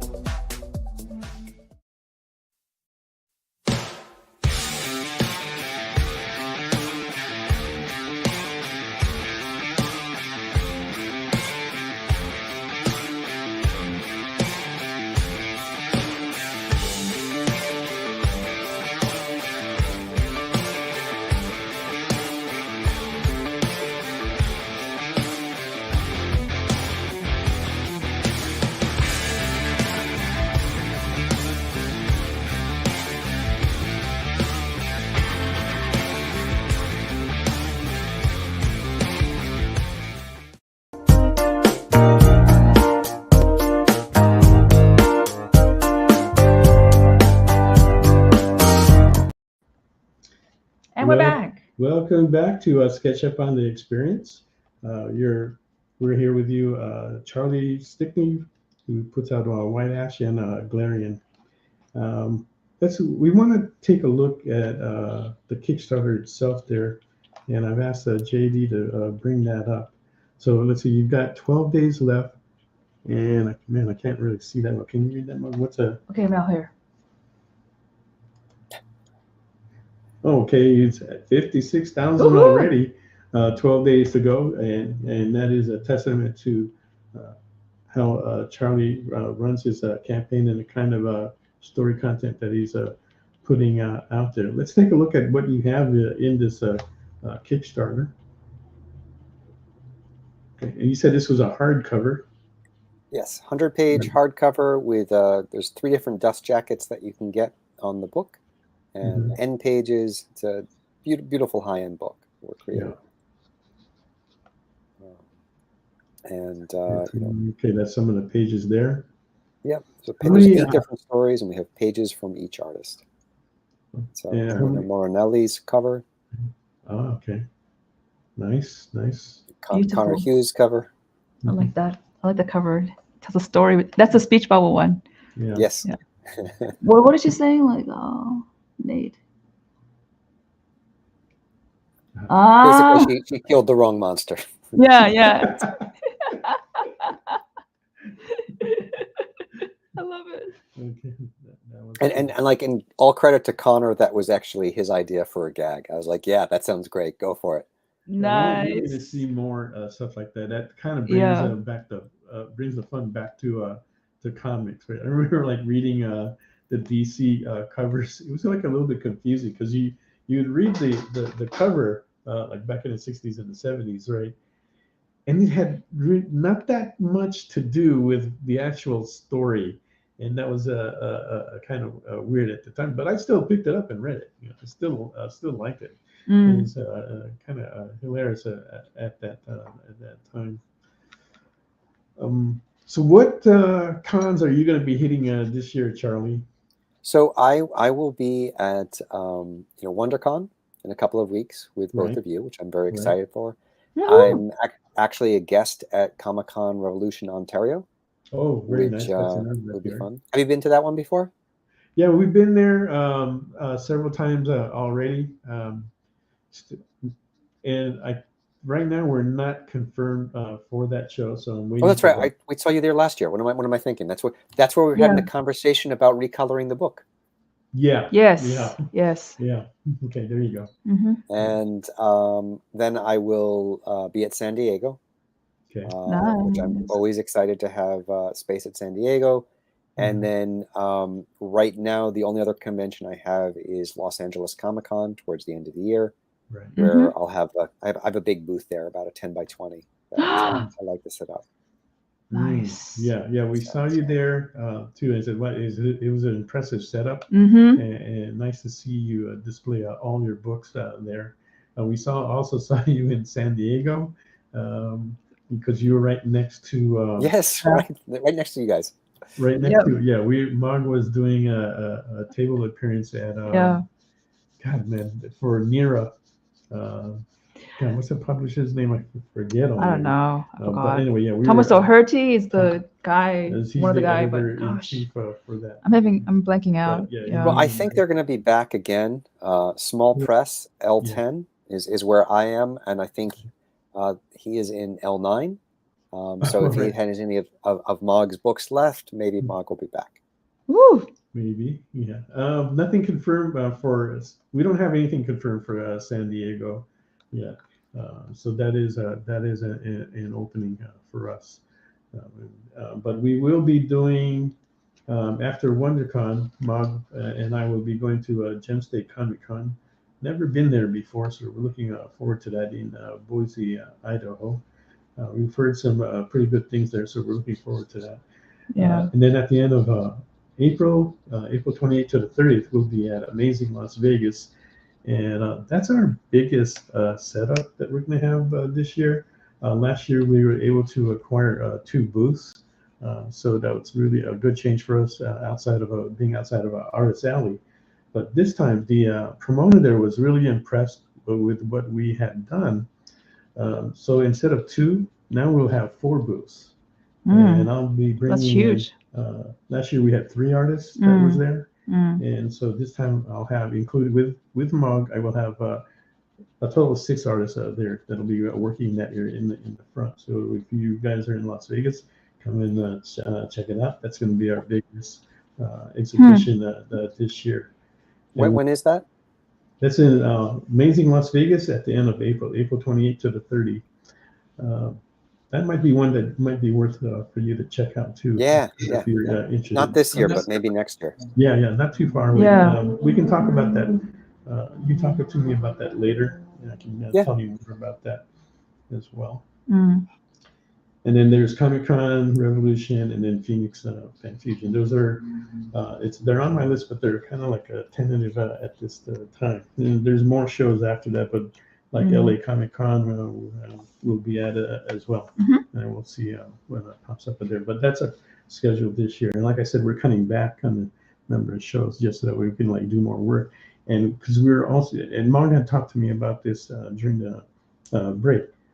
Because you had brought it up, and it's something that I had talked about towards the end of last year, is that we're expecting that contraction this year. So I'm kind of like trying to prepare for it, because I don't know, we don't know if, we don't believe it's going to be a long one, right? And we hope that we can recover it from it quickly, and we hope it doesn't do too much damage, so that way we can all still continue to do what we're doing. Right, so, but it's like what I agree with Charlie. The more I think about it, just playing on that idea, I mean, the scenario, it will definitely, if it'll come out to quality will survive versus quantity. So the more you are skilled or better at something, you will like you said, I hate to say this, what's the lesser? It's not the right word, but it will wean out all the others, and then. No. Yeah, that's what we cream rises to the top. It's like it's a time where there was too much content in the market, and you know, and I think people also need to know where their content does well, and there are different types of stories that do better in different markets. Even like what White Ash for Scout did okay in the direct market, but it did better in the bookstore market. Like that was a book that sold better to readers than to collectors. It does great on the Kickstarter market, right? Where some other Scout books couldn't do anything on the Kickstarter market, but might do. So just knowing where the market is that embraces your work, that's really important. Yeah. Because that's going to become your target audience, and that's what you want to work on. And it's like how you said you like to wear a lot of hats, and JD even said about a lot of hats. It's nowadays if you're a freelancer, but not only different type of works. I think it's also important as an artist, or as a creator, you should try all different markets at the same time. Because look at what Charlie just said. Charlie just said that in one of his books they do better in this area, and then the other book does this better in this other areas. Like you just can never tell. It's unpredictable. Well, and I think it's the same thing like with social media. You might find you have more traction on Facebook or Twitter or Instagram or TikTok because it works for you. I would say embrace that. That doesn't mean you stop doing the other things, but you shouldn't put as much time and energy into doing the one that's not working for you, right? Exactly. And so like for me, I have a huge following on Kickstarter. So like that's the face of what I do right now, because that's the market that embraces me the most. That's not to say I don't want to be in all the others, and I love being in the direct market, and I love being part of that. But, like you've got to go where the people are buying your books. And the same thing goes for people who are selling the books. They have to sell the things that are selling in their channels. Right. Yep. Right. You want to go where you're doing well, where your numbers work best. Yeah. Right now, if you're just joining us, Mog is working on a second glaring cover, and first one is done. We are looking for an working bid on this for 150. Just say number 2 for this one. Okay. And this is the first one that has a bid of 150 on it already. So we are taking bids in increments of 5. So 155 or better can steal that. As the high bid for tonight. And there's a super limited print run of blank covers too. There's only 50 that were made. So so it's a collectible all by itself before you get beautiful art on it, and now that has both. Very good. And just to show like a glimpse, glaring number 2, this is what I actually had a cover done, and look at all this beautiful paneling and the coloring. It's quality artwork. I mean, this guy, I love the interior artist. And this So story- it's Romina Morinelli is the Mhm. line artist, and she I does love the her own color. coloring for the stuff that's set in Elfheim. But then Finn Cram, who was also the colorist for White Ash, does the stuff that's set in the 1970s over her lines. Because for me, that also helps tie it into White Ash a little bit more to have the same colorist on both books, so it feels like it's the same palette. And then she has a more fantastical color palette for stuff that takes place in the fantasy world. Yeah, the color, like, it also matches the mood. It's just, and whatever action that is there, it's spot on. Again, I try to work with only the best. Present company, you know. You have exquisite taste. I am so honored to work with you, dude. Just like to be on your cover, I was like, oh my God, I can't believe it. I can't believe it. And to answer the question, unfortunately, there is not a lot of White Ash original art. One of the things I actually did for this last Kickstarter was Anna Morozova. I think that's how you pronounce her name, but she's Russian Scottish, and she actually sent me the penciled artwork for it, and she inked it digitally. So we offered penciled pages as part of the campaign, and they went in the first hour. So that was nice. They were just gone. Yeah, and I love that. So those are the only bits of original art that we've actually had. Most of the stuff is digital. I think Connor at some point is going to look to do some more traditional work. And if we do, we'll definitely be looking to pass that on and share that with people. So right on. Fantastic. Yeah. That's great. Yeah.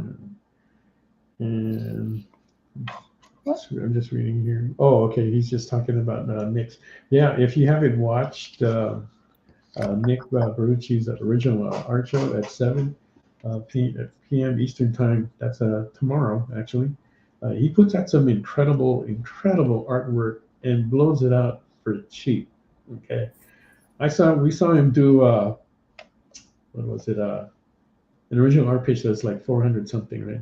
Nice work. And I forget who the artist was, but I was just looking at it. He goes, "Okay, I'm going to put this out," and he's going, "Okay, my daughter is 7, my other one is 8, another 7, $22. Okay, we're going to put this out there for $22." And of course, it got snatched. And I go, "What?" I'm trying to hit my button. I'm trying to tap on my keyboard real fast, but I never win any of that stuff that they put out like that. I'm just not as fast as some of these guys where they just have like supersonic speed or something. Right? But yeah, that is a show worth checking out if you're into original artwork. Mog was on there a few weeks ago, and she sold some of our artwork on there, and that was pretty good. Eventually, we'll get back. Was that the wardrobe malfunction show? No. That did well. That did well too. But we were shockingly that did well. And the funny thing is that this coming Sunday, right? We did that for our other show, Art on Artist Alley, and that's on Sundays at 6 p.m. Pacific Standard Time. So the theme for this coming Sunday is bodacious, right? So if you wanna see that stuff, come on that show. I'm glad you didn't say it's because LA is cold. The theme is bundle up. So we're gonna have characters and mittens, big jackets, hats, goggles. Like just like bundle everything up on them and see what they can sell for. Hey, now that you put the idea in my head, I may use that. Yeah, just for the viewers out there, all of this wardrobe malfunction, bodacious, whatever. It's not my idea. Right. So okay. So we do that kind of. They're not like really super. We don't think it's like super sexy, right? And we're not doing anything that's inappropriate. Inappropriate or nude. It's a family stream. It's a family stream. I just want to be careful on like who's watching there. Even there's no nude. There's no nudity. Even though there is like a special age that you got to get on here, but we kind of keep it separate. The art that we do on Artist Alley Shopping Network can get a little more risque. Okay, so we do it. It's classy though. It's definitely classy. It's classy, but it does lean towards that. What the artwork that we do on these other shows, like here on SketchUp, and if we do appearances somewhere else, right? If they don't ask us to, then we try to keep it more like this, like what Mog is doing here. Yeah, I don't know why. I think maybe because I was brought up so like rigid Christian Orthodox Catholic background, and then you combine it with Buddhism.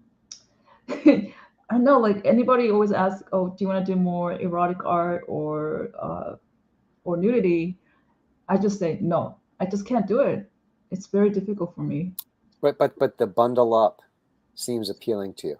Yeah, I do like get that as much bundling up. knitwear as possible into like how many different layers can we fit into this one cover? Bundling.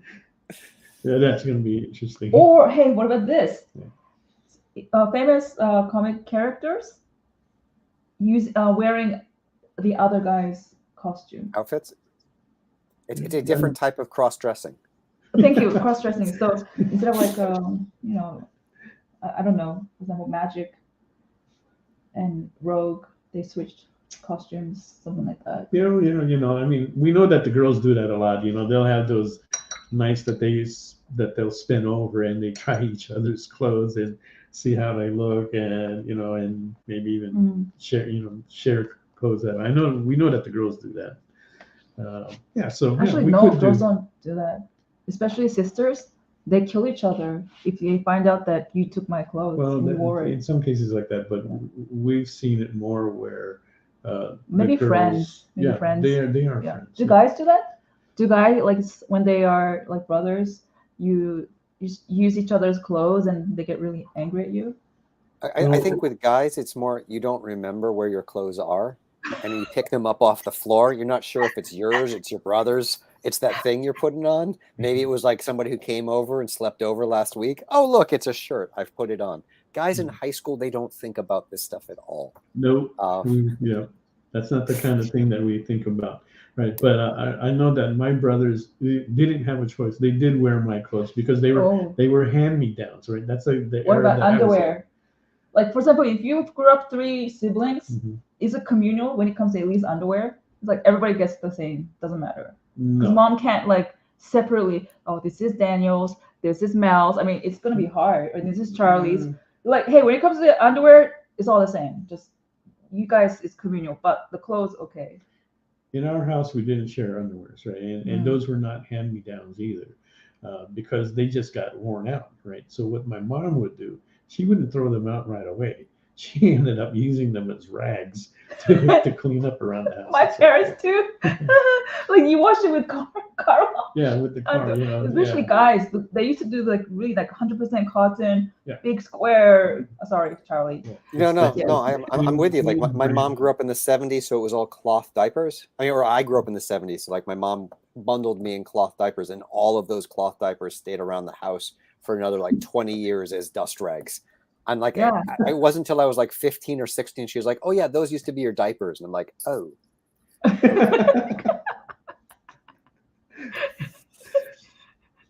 And see, JD saying here, with high schoolers, you just have to hope there's no food on it when they leave the house.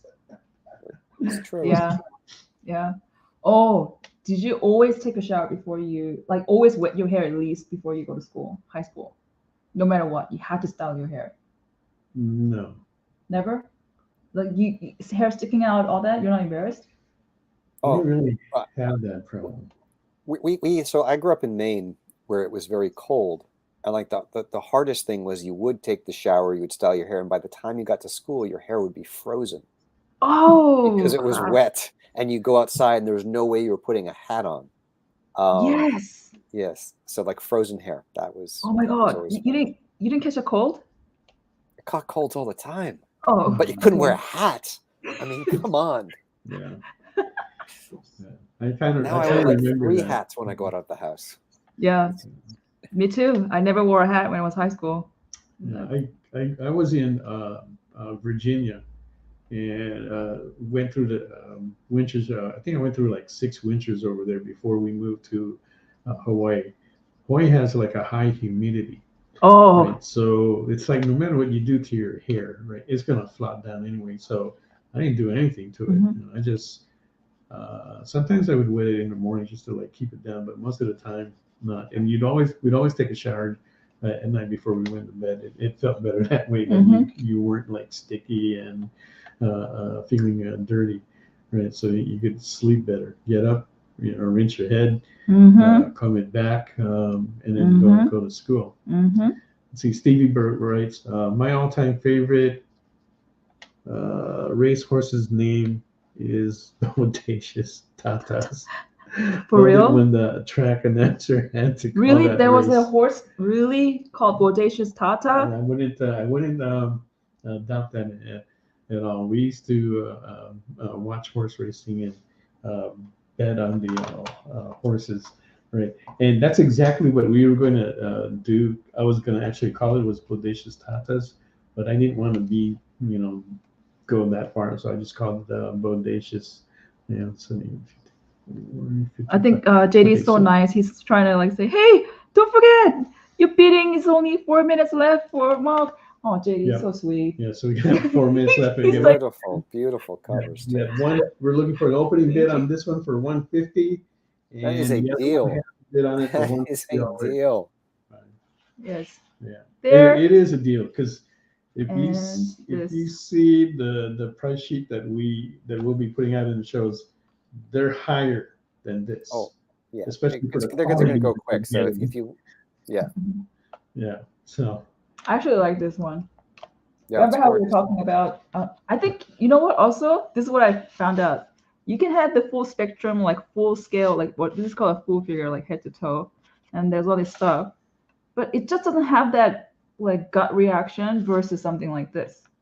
And even in TV cameras, when TV shows, if you really look at it, break it down, especially when I was watching Game of Thrones, they do so many close-up shots of the characters when it comes to talking. It's like the whole face is just taking its face, and I think that's what it is. Like people just, if the more you want to feel, the close-up the camera. I think I don't know. That's just what I'm kind of observing it. Okay, and before we because we've got like a few minutes here, get on to Charlie's Kickstarter. JD will bring up that link again. Back Galarian up and get some of the stories that are attached to that, and pick up White Ash as well. I missed that. What did it say? Stevie said the Bodacious Tata horse actually even won a couple of races. Oh my God, I love it. That's a way. I mean, the other horses were probably slowing down to check it out and make sure. Yeah, that's what I was thinking too. Distractions. Isn't it usually only guy horses? I don't know. I mean, aren't they like all male horses? I don't know. I mean, we see women looking at other women all the time. Male horses. Oh, okay, never mind. So that was what you meant. Yeah, I don't know, right? And Mog was recently watching what's that show that you're watching about the farmer? Oh, on Amazon Prime, something farmer. Yeah, it's an English guy. Yeah, popular guy who did the. Who wants to be a millionaire? Well, yeah, but he's done like several shows where I forget what they were, like Gears something I said, or Robots. I forget what the name of the show was. And then he did a travel thing as well, and now he's doing this. It's kind of funny, but he's raising sheep, right? And he's gonna separate the males and the females.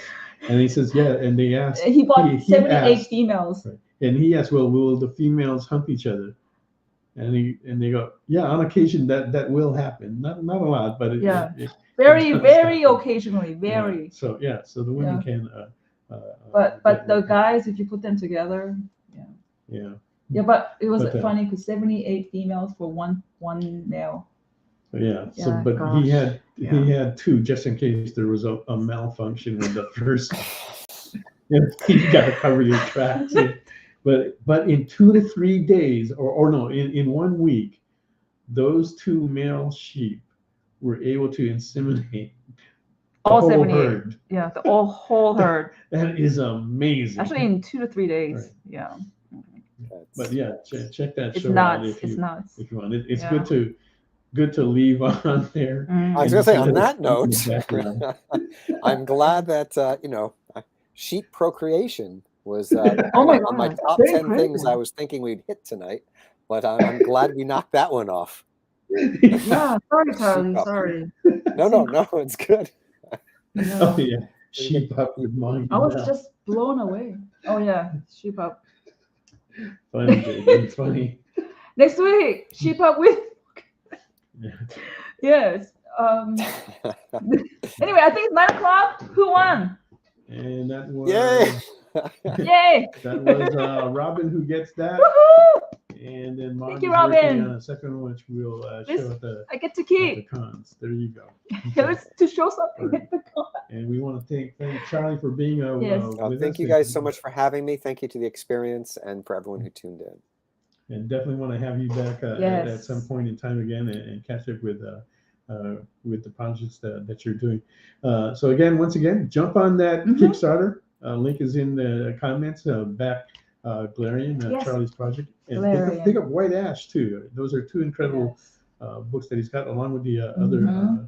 other comic series that he's putting out there. And make sure to watch Nick's show, original artwork, tomorrow at 4:00 p.m. Pacific Standard Time. We'll be back next week, Thursday, with another guest that's going to be worth checking into. And he's a local friend of ours from Hawaii. So we're going to introduce you to the talent that is out there. Okay. So Okay. once again, thank you very much. Thank See you, you. everybody. You guys all have a good night. Good night. Take care. All right. See ya. Thank you. Bye-bye. Do you remember what it was like when you were a little kid and you got a letter in the mail? Now imagine that letter was filled with information about your favorite shows, pop culture questions, links to things you're going to want to see later, and even sneak peeks at upcoming programming here on The Experience. That's what the EXP mailing list is. Every week, we send you sneak peeks, information, and all of the relevant links for all of the shows you want to see. Sign up now on our website or scan the QR code that's on your screen right now.